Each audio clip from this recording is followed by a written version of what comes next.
What is going on, everybody? Welcome back to Chuds BBQ. My name is Bradley Robinson, and today I'm going to show you how I made these.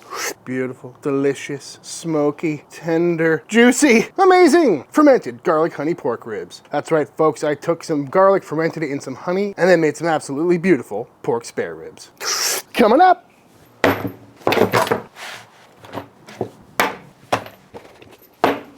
These are some ribs. Pat them dry. Do it. And what I got here is a full rack of pork spare ribs. I'm sure you've seen these plenty of times. These are the biggest and cheapest ribs you can get at the grocery store. And what makes it a full spare rib is it's got this big breastbone on the back. It's still got the skirty flat meat right there. And overall, just not a very squared up or pretty cut. And the reason I say this is the cheapest rib you can get is because it is untrimmed. You know, if you wanted to get a nicely trimmed up rack of spare ribs, that would be a St. Louis cut. And you're gonna have to pay someone else to do all that butchery for you. And luckily, it's really easy to do yourself, and you end up with a bigger rib. And to trim these up is super easy. First thing I'm gonna do is tackle this big breastbone on the back. And to do that, just look at where the bone is and where the rib ends and just go right between there in a nice straight line.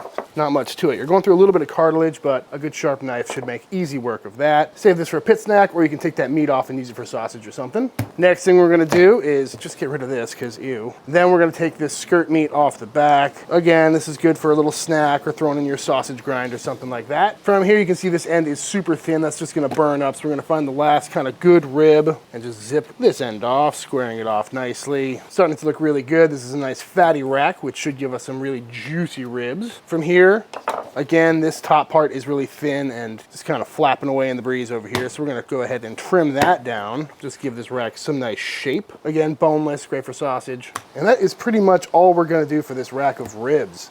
Super quick trim. Again, you could go through and zip off any of this weird stuff. Sometimes you get some extra pockets of fat on the back, but you know what? I like to leave those on, even though I just took it off. But membrane, I like to leave the membrane on. The way I'm cooking today, the membrane helps because there's so much fat underneath it. You can see the little white pockets under here. And leaving the membrane on will leave all that fat in our ribs, giving us extra juicy, tender ribs. But if you're cooking on a less convective smoker than mine, you may want to take it off, or you could score it. Really up to you, but I've never had a problem with the membrane. And you could obviously just buy some St. Louis cut ribs, but if you look at this fat line right here, that's where they cut off this top part of the rib to make St. Louis cut. So it would be really nice and squared like this, and we'd be losing all this meat up here. So this way, bigger rib, cheaper rib, and it's gonna be delicious. As for seasoning on this beautiful rack of ribs, you can do whatever you want. I'm a big fan of using different rubs on ribs because it can really take whatever flavor profile you're after. You know, a spicy rub is really great, a sweet rub is great. You can use a classic SPG. Love doing that.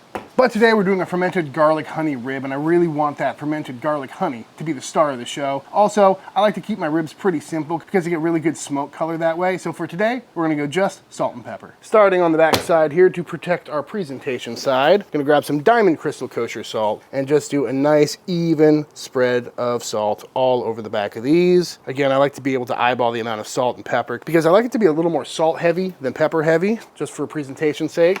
Not necessarily trying to build a briskety bark, right in the wind. And also you can oversalt ribs pretty easily because they're so thin. So being able to have complete control over each element of this very simple rub just makes me sleep better at night. Pat that in. No need for a binder. As you can see, it's all staying on very nicely. And same to the top side here. Again, just a nice even layer, not absurdly heavy, but also don't be too scared about it. And then a nice sprinkle of some black pepper. I also like using thicker peppers for this. Back at Friedman's, we used to use 12 mesh. Made for a great presentation with that coarser pepper, but I don't have any, so 16 mesh it is. And that is looking pretty much perfect to me. We're gonna let this sit out here for a little bit. That salt will start to pull out some moisture, which will help all that pepper stick. But for now, I think it's time to fire up the pit.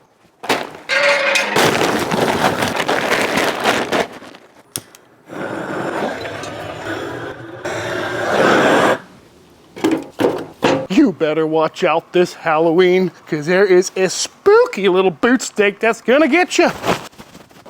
And on the pit we go. We're gonna be rocking a pretty traditional rib cook today. Probably start out around 250, bump the temps up periodically, end it around 300. Keeping it nice and smoky at first. Aiming the thick side toward the fire, plumping them up a little bit, kind of going right down the middle here. And I'm pretty excited. Haven't done a classic rib cook in a minute. So just gonna enjoy this beautiful October day with this post oak in the air, and we'll check back in a few hours. So as I've mentioned a few times, today we're making fermented garlic honey ribs. And if you haven't heard of fermented garlic honey, it's a video I saw Brad Leone do in the early days of Bon Appetit. I've made it several times, and it is a fantastic condiment, but I've never actually tried it on ribs, and it's always sounded super tasty. So let's go ahead and make some, which I got started a while ago. Fermented garlic honey. Could not be much more simple. What I got here is 2 mason jars that I have filled up with some freshly peeled garlic. I also slightly crushed these to help release that allicin. It's like a 2-part epoxy.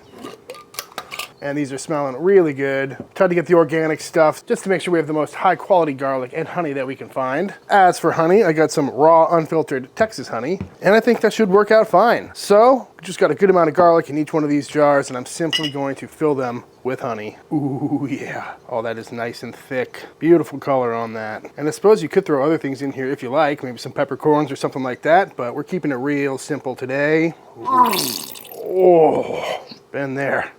Beautiful. And now lid goes on. Now we're gonna let these sit at room temperature in the kitchen for the next week or so. We're gonna come in and burp it every so often so these don't explode. And this garlic should start to ferment in that honey. It should get nice and loose and liquidy and create some wonderful flavors. So we'll check back in a few days. 27 days later. Our garlic honey is looking absolutely fantastic. Actually, it looks very similar. And full transparency, I did not intend on letting this go for an entire month. And after the first week and a half, this was looking ready to go. But that's the best part, is you can let this go for a really long time. And as you'll notice, it's a lot more liquidy than it was when we started. And that's one of the things I really love about this recipe, is that this stuff is perfect for drizzling on things. You know, put it on your pizza, put it on some chicken wings. But let's go ahead and crack this open. Ooh. Little pop. Oh man, the smell hits you immediately. By the way, I came through and burped these many times, especially in these jars. You can tell is not being able to be pressed in. Then it's full of gas and you want to release it so nothing explodes. Ooh, that was nice. Although I don't think this would explode, but it might just start oozing out and make a mess of things. But right off the bat, it smells like honey and some really nice sweet garlic. All that harshness from the garlic is gone, and I want to give this a little taste. Ooh, looking very good. Oh, that is phenomenal. A really hard flavor to describe. And it's not as garlicky as you'd expect. You know, it's really mellowed out a little bit. And it's also kind of dulled that intense honey flavor that you can sometimes have. But that is very tasty. And at this point, you could strain it out, or you could just leave this garlic in here, leave it at room temp, pop it in the fridge, do whatever it is you want to do. But for me, I'm just time to check in on those ribs. Ooh. Sorry about the lighting, guys. We're kind of getting blasted by the sun right now, but these are looking phenomenal. We're about 4 hours in, and they're looking nice and red. And again, we're trying to have a really simple cook today, so I didn't flip these over or anything. So let's go ahead and see how that underside is looking thus far. Oh yeah, that looks fine to me. Love that. And like I was saying earlier, just salt and pepper really does give you some amazing color on ribs. It really lets that smoke adhere to the meat and really shine through. 170, 180, starting to feel pretty tender. Yeah, these are looking real nice. Happy about that. So now what I'm gonna do is take these beautiful ribs and I'm gonna give them a wrap just to finish them off cooking, steam them for just probably another 30, 40 minutes or so. And then we'll glaze them up. And just like that, about an hour later, these ribbies are feeling nice and tender, probing right around 200 degrees. Now I'm gonna take these, open up the foil, and I'm gonna brush on some of our garlic honey. Ooh, yeah. Put some on this underside. Nice and liquidy, especially on these hot ribs. Oh, they're feeling so good. A little foil boat action. Beautiful color on these. And of course, we're gonna get a whole bunch on the top side. I kind of regret not putting some jalapenos in with this garlic. A little spicy fermented garlic honey. Woo! Next time. Beautiful. Now I'm going to pop these back on the pit for another 10, 15 just to let this tack up. Might put another little layer on, and then we'll pull them off and see how they came out. And just like that, off the pit these come, looking absolutely beautiful, looking nice and juicy, loving the red color on these. Honestly, sometimes a simple rib preparation like this with just salt, pepper, some smoke, and some sort of sweetener, whether that's honey. Ooh, yeah, those look nice and tender. Or some simple syrup or a spritz or a glaze of any sort is just what you need. I mean, woo, these are looking great, smelling really good. And oops, oh no. I'll let these rest down before I slice on in, but I tell you what, I'm ready for some ribs.